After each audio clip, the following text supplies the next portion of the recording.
বাচ্চা, এই এই তুমি এদিকে আসো, এদিকে আসো। আমি? হ্যাঁ তুমি মাঠের বাইরে আসো। কি ভাইয়া? এদিকে আসো, তোমার সাথে পাঞ্জা খেলবো, এদিকে আসো।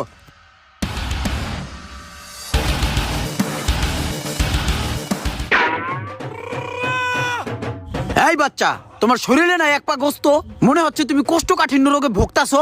আমার কাছে মনে হচ্ছে এক পিস মশা মারার শক্তিও তোমার শরীরের ভিতরে নাই। তুমি এত জোরে চাপ দাও কিভাবে? হ্যাঁ, টন করে ওড়ে, ককাই আমার কানের গোড়াটা ফস করে যায়। একটু আগে তুমি যেই চাপ দিছো কপাল বাড়ান লাগে কপালে গুয়া উঠে গেছে গা। কি ঘটনা কি? কেমনে খেলো?